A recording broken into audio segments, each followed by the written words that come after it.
My dad belittled my job and called me a disgrace to the family. So, I vanished. Now, I've returned with something that will turn their world upside down. I, a 28-year-old male, have been getting it from my family since basically forever. My parents never tried to hide the fact that they had a favorite kid, and it wasn't me. Growing up, it was always Celia got straight A's again. Or Celia got into the honors program, while my report cards barely got a glance. Don't get me wrong, I wasn't a bad student. Solid B's with some A's mixed in. But I wasn't the academic superstar my sister was. I was more of a hands-on guy, while Celia was memorizing biology textbooks. I was the kid taking apart old computers and rebuilding them, or helping our neighbor fix his deck to earn some cash. My dad was always big on status and appearances.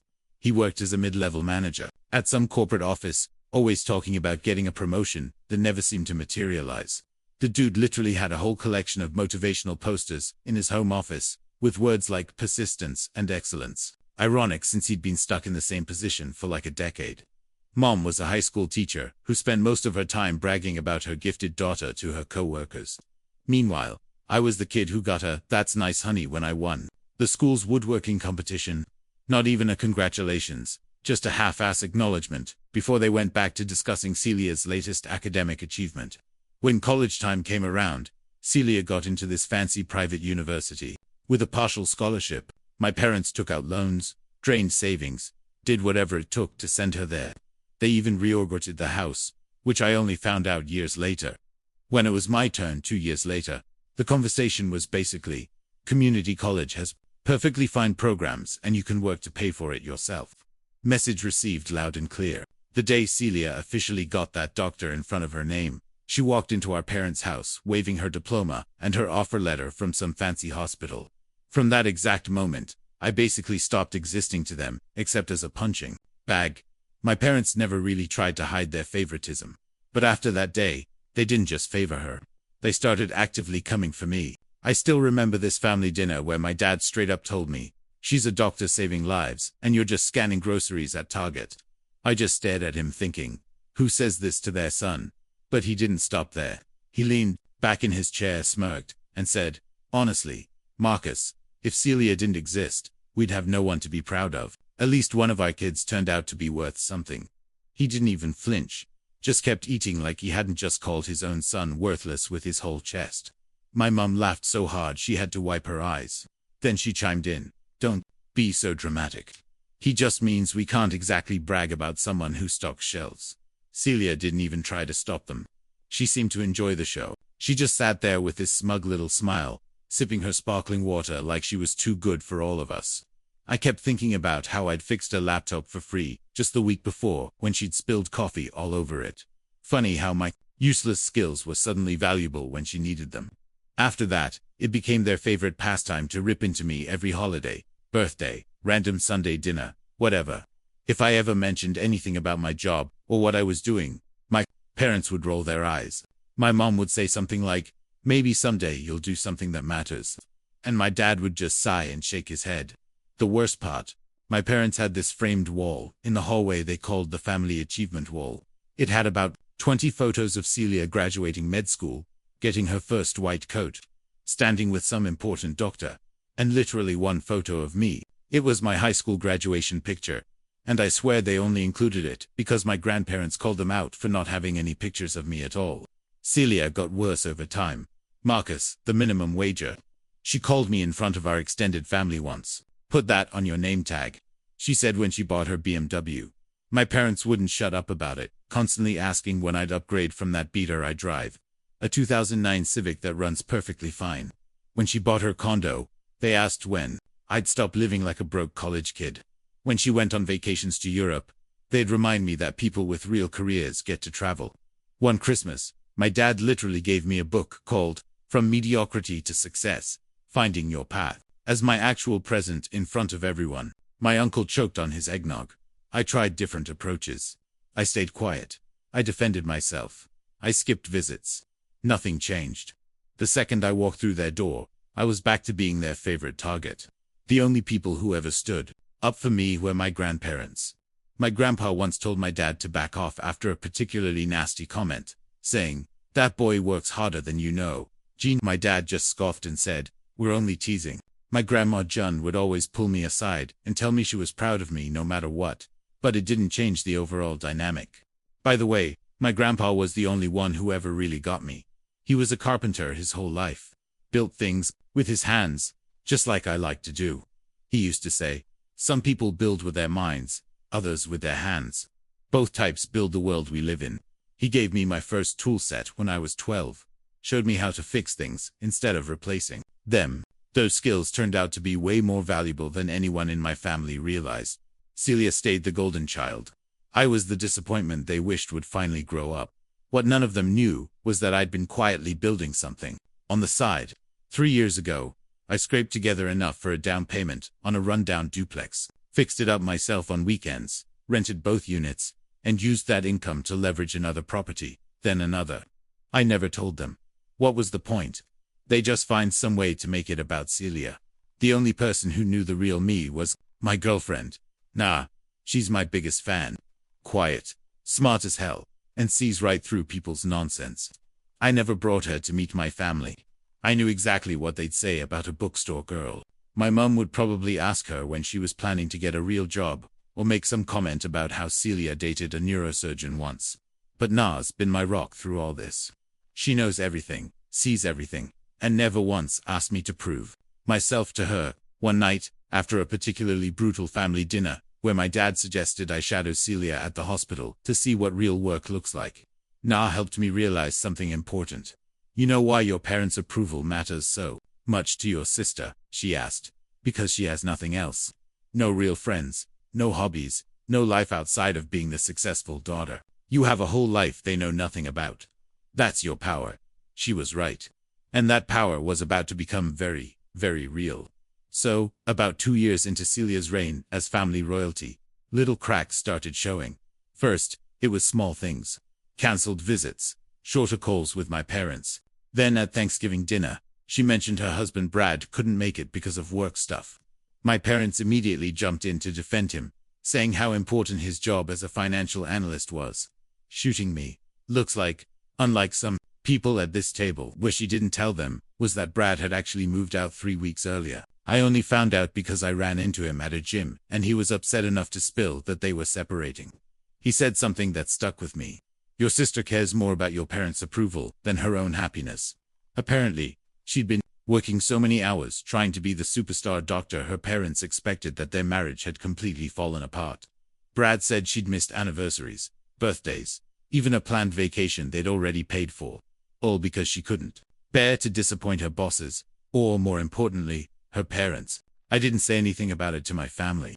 It wasn't my business to share. But I did notice the designer bags under her eyes at family gatherings. The way she checked her phone obsessively, like she was waiting for bad news. Classic signs of someone whose perfect life was starting to crack at the edges. 3 months later, Celia showed up to my grandparents' anniversary party alone, announced the divorce was final, and my parents immediately went into damage control. These things happen to busy professionals, my mum said, glaring at me like, somehow I was responsible. My dad added, at least she accomplished something before the setback. I almost laughed out loud. Only my family could turn a divorce into another opportunity to take shots at me. That night, my grandpa pulled me aside and said, you notice how they never ask how you're really doing, Marcus? That's their loss. You keep building your life quietly. The loud ones burn out first. He had no idea how right he was. Over the next year, Celia started showing up to family events looking exhausted. The hospital stories became less enthusiastic. She started chugging energy drinks at dinners. My parents either didn't notice or pretended not to. They were too busy using her accomplishments as ammunition against me. When was the last time you got a promotion at Target? My mom asked during Christmas dinner. I just shrugged and said, I'm doing all right. Doing all right isn't the same as succeeding. My dad jumped in. Your sister works 80-hour weeks saving lives. I noticed Celia flinched slightly but said nothing. I just nodded and changed the subject. What they didn't know was that I had just closed on my 4th property, a small apartment building that had nearly doubled my monthly cash flow. But I kept my mouth shut. I'd learned long ago that nothing I accomplished would ever matter to them. There was this one day when I was working on my latest property, a 4-unit building that needed serious plumbing work. I was under the sink fixing a leak when my phone rang. It was my dad. Marcus, he said, not even bothering with a hello. We need you to switch weekends for your grandmother's birthday. Celia has an important conference she needs to attend, so we're moving the celebration to the following weekend. Not can you, but we need you to. Like my time wasn't valuable. Like I could just rearrange my schedule for Celia again. Actually, I can't, I said, tightening a pipe fitting. I've got work. Target, please. Like you're so important. They can't survive a day without you. It's not like you're running the company. I took a deep breath. Not Target, I said. Other work. What other work? He sounded genuinely confused. Like he couldn't imagine me doing anything but scanning groceries. Just projects, I said vaguely. I'm committed already, he sighed. That signature disappointed Dad's sigh. This is family, Marcus. I don't understand why you can't be more accommodating like your sister. I almost told him then. Almost said, actually, Dad, I'm in the middle of fixing up a property that'll net me more money this month than you make in 3. But I bit my tongue. The time wasn't right. Nay came with me to Christmas Eve at my grandparents' house, the only family event I actually enjoyed. My grandma John took to her immediately, whispering to me later, that girl sees the real you. Don't let her go. My parents had no clue Na even existed. I kept those worlds completely separate. At that time, Celia was barely holding it together. She'd switched hospitals twice, started complaining about patient loads, administrative insurance, paperwork. My parents would immediately shut her down with, "But you're making great money, honey. That's what matters." I watched her smile tighten every time. I almost felt bad for her. She started showing up to family stuff in her scrubs, claiming she didn't have time to change. Her perfect makeup became non-existent. Her designer clothes got replaced with whatever was comfortable. But my parents were so invested in the image of their successful doctor that they just kept bragging about her to anyone who would listen. The breaking point came at my dad's 60th birthday dinner. My parents had chosen some expensive restaurant and spent the whole night talking about the European cruise they were planning. When my dad opened his presents, Celia handed him an envelope with first-class flight upgrades. "Only the best for you guys," she said. But her smile didn't reach her eyes. Later, when she went to the bathroom, my mom leaned over to me and said, "See what a thoughtful, successful daughter does. When are you going to contribute anything to this family?" I just took a sip of water and said, "Everyone contributes differently, I guess." My dad snorted, "Some more than others." My grandma John heard this and said sharply to my mom, "That boy has never asked you for a dime since he was 18. Maybe think about that before you start tallying up contributions." My parents just rolled their eyes. But I noticed Celia had returned and heard everything. For the first time ever, I saw something like doubt cross her face. That night, I found her sitting alone on my parents' back porch, staring at nothing. I almost walked away. We weren't exactly close anymore, but something made me sit down next to her. "You okay?" I asked. She didn't look at me. "Do you ever feel like you're living someone else's life?" It was such an unexpected question that I didn't have an immediate response, because sometimes, she continued, I look around and wonder how I got here. When did I decide this was what I wanted? "Didn't you always want to be a doctor?" I asked, genuinely curious. She shrugged. "I wanted to make Mom and Dad proud. Being a doctor was the clearest path to that." She looked at me finally. "You're the smart one, you know." I laughed. "Pretty sure that's not what our parents would say." "That's because they don't see it," she said. "You figured out early that their approval wasn't worth chasing. I'm just realizing it now. And I've already given up everything." Before I could respond, my mom called us back inside for cake. Celia plastered on her fake smile and went back to being the perfect daughter. But something had shifted. I could feel it. A few nights later, my phone buzzed close to midnight. It was Celia. I stared at the screen for a second. We don't usually talk, not unless someone needed something, but this time felt different. I answered. She was crying, not just sniffling, but full and sobbing. "Marcus, I messed up," she choked out. I really messed up.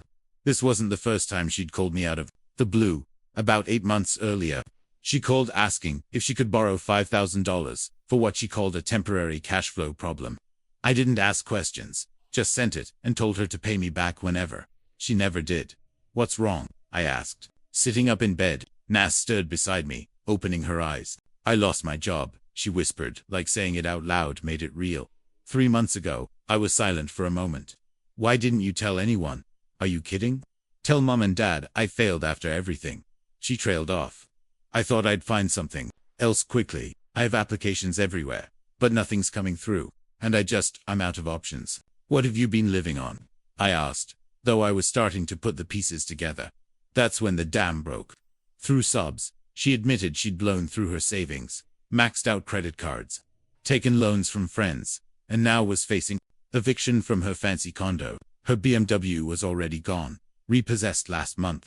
She'd been Ubering to interviews and telling her parents she was having car trouble. Her voice got smaller when she admitted the real kicker. My parents had no idea. They think everything's fine.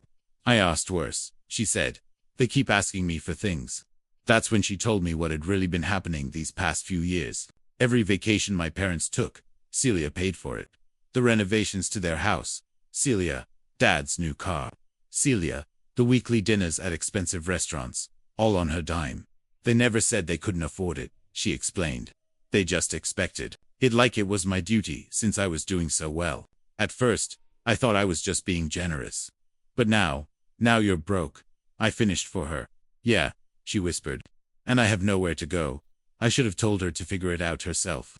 After years of looking down on me, joining in on my parents' jokes at my expense, treating me like I was beneath her, I had every right to hang up. Instead, I said, I manage a duplex on Westfield. The smaller unit is empty. You can stay there until you figure things out. The truth was, I didn't just manage that duplex. I owned it, and 4 other properties, but she didn't need to know that. There was a long silence before she finally said, why would you help me after everything? I thought about it for a moment. Because I'm not them. When I hung up, Na rolled over and looked at me. You sure about this? No, I admitted, but it feels like the right move. She smiled slightly. This is why I love you. You're nothing like they think you are. What I didn't tell Na was the small part of me that enjoyed the irony. The family disappointment, bailing out the golden child, the minimum wage target cashier, providing housing for the doctor. There was a certain poetic justice to it all. The next morning, I got up early and went to the duplex to get it ready. It was nothing fancy, a small 2-bedroom unit with dated but functional appliances. I'd been planning to renovate it next month before putting it back on the rental market, but it was clean and everything worked. I stocked the fridge with some basics, made sure the utilities were on, and left a spare key under the mat. As I was checking the smoke detectors, I found myself thinking about how different my life could have been if I'd chased my parents' approval the way Celia had. I might be the one calling her for help instead of the other way around. The thought made me shudder. Celia showed up the next day with 3 suitcases and red eyes. For someone who always looked perfect, she was a mess. I gave her the keys to the unit and a basic rundown of the place. It's not fancy, I warned her. Nothing like your condo. It's a roof, she said quietly. That's all I need right now. I didn't tell her that the property manager she'd be paying her reduced rent to was actually me. As far as she knew, I was just the connection that got her the place. I figured the less she knew about my situation, the better. The first day she was there, I noticed her sitting on the small concrete patio staring at her phone. I was stopping by to fix a cabinet door that wasn't closing properly. Everything okay with the place? I asked. She looked up, startled. Yeah, it's fine. I'm just job hunting. I nodded and went to work on the cabinet. After a few minutes of awkward silence, she spoke again. Hey Marcus, could you look at my resume? I feel like I'm missing something. I've applied to 20 places and only got 2 callbacks. It was such a surreal moment. My entire life, Celia had been the one with all the answers, the one who knew exactly how to succeed. Now, she was asking me the family screw-up for career advice. Sure, I said, trying to hide my surprise. Send it. Over later that night, I reviewed her resume. It was impressive on paper. Top medical school, prestigious residency, years at well-known hospitals, but it was also generic. Nothing about her stood out from the thousands of other qualified doctors. Looking for work, I sent her back a mocked-up version, with suggestions focusing on specific achievements, quantifying results, highlighting unique skills. Basic stuff I'd learned from my own journey, but things she'd never had to think about before. Her career had always been on the fast track until it derailed. This is actually really helpful, she texted back. Where did you learn all this? Some of us have to work for opportunities. I replied simply. Nah, I was skeptical at first. She's going to figure it out eventually, she pointed out. Maybe, I admitted. But I'm not ready for that conversation yet. My parents found out Celia had moved within days. My mum called first, her voice dripping with fake concern. Marcus, honey, I heard your sister is staying at some apartment you found for her. That was thoughtful. No thanks. No acknowledgement that I'd helped when they hadn't. Just surprised that I could be useful for once. Yeah, she needed a place, I said simply. Well, your father and I think she should come stay with us instead. She needs to be with family during this temporary setback. I almost laughed. Did you ask her what she wants? Well, no, but maybe try that, I suggested, and hung up. My dad called next, more direct. Marcus, your mother and I think Celia should stay with us. This situation is just temporary, while she sorts out some work stuff. Oh, what happened with her job? I asked innocently. There was a pause. She's between positions. Very normal in the medical field. Anyway, we have plenty of room. Here, did she tell you she wants to stay with you? Another pause. Well, no, but we're her parents. Like I said to Mom, maybe ask her what she wants. What I was piecing together was that Celia hadn't told them the full story. They knew she'd moved and was staying in a place I'd arranged, but they didn't know she was flat, broke, jobless, and had been for months. A week later, I stopped by to fix a leaky faucet in Celia's unit. Something I could have called a plumber for, but I wanted to check on her. She was on the phone in the kitchen speaking quietly, but not quietly enough. Mom, I can't ask him for that, she was saying, her voice tense. I couldn't hear my mother's response, but Celia's side told me enough. No, I don't know how much he makes. Yes, I know he's helping me with rent already. No, I don't think he has savings like that. I froze. In the hallway, were they seriously talking about hitting me up for money after years of treating me like I was worthless? Mom, he's a Target cashier, Celia hissed. He can't just know. I understand you guys are struggling without. Yes, I know I used to help, but that was all I needed to hear. I didn't burst in or make a scene. I just quietly went back to fixing the faucet. When she came out of the kitchen, she looked startled to see me. How long have you been here? She asked, her voice slightly panicked. Long enough, I replied without looking up from the sink. If they send you to ask me for money, you're out of here. That clear? She didn't argue.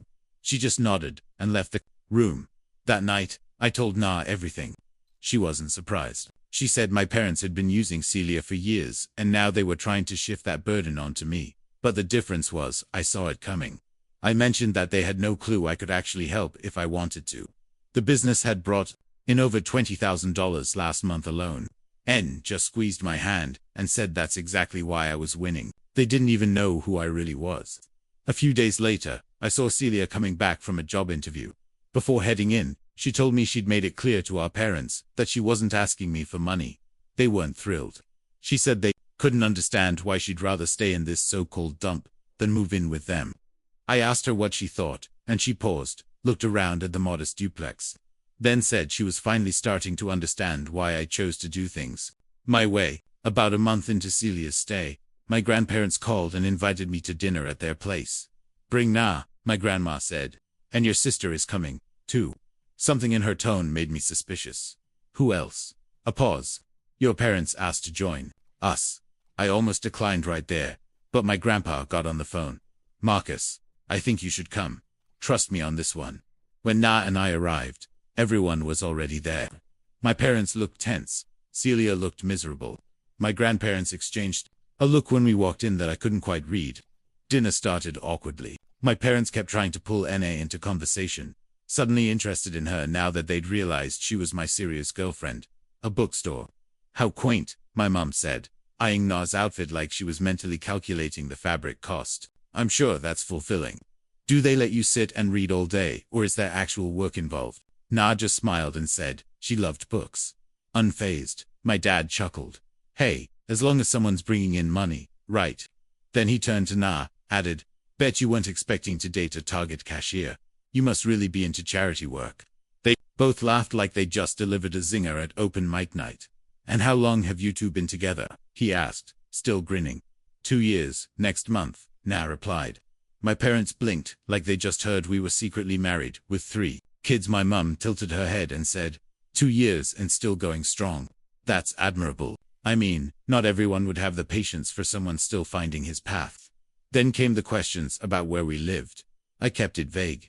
We have a place. But of course, that wasn't enough. East Side, my mum repeated when I finally gave a little more. Oh, well, it's nice that you're making it work with what you've got. I'm sure it has character. You must really love each other. My dad snorted. Must be that handyman charm. Built her some shelves, and boom. True love. Nah kept her smile, but I felt her grip tighten slightly under the table. After dinner, my dad cleared his throat dramatically, like he was about to give a toast or stage an intervention. I knew whatever was coming next wasn't going to be good. Marcus, we wanted to talk to you about something important, he began. As you know, family needs to stick together during difficult times. My mum jumped in. Your sister has been going through a career transition, and it's put some temporary strain on all of us. I noticed they were careful not to say financial strain, or admit Celia was unemployed, still keeping up appearances. For years, Celia has been so generous with us, my dad continued. She's helped us enjoy our retirement, make some home improvements, travel a bit, and now it's time for you to step up, my mum added, looking directly at me. We've always been there for you, Marcus. We put food on the table, clothes on your back, sent you to school. I almost laughed. I'd been financially independent since 18, worked through community college myself, never asked them for a dime. What are you asking for exactly? I said, keeping my voice neutral. My parents exchanged a look. Well, my dad said, we have some expenses coming up. The house needs a new roof, and your mother's car is having issues, so you want me to pay for those things, I clarified. My mom looked offended. We're not asking for handouts, Marcus. We're just saying that family supports each other. Celia has always understood that. I glanced at my sister, who was staring down at her plate. She wouldn't meet my eyes. How much? I asked simply. My dad bluntly said, about 20,000 would help us get through the next few months. The room went silent. $20,000 from their Target cashier's son. I set down my fork carefully. And do you think I have that kind of money?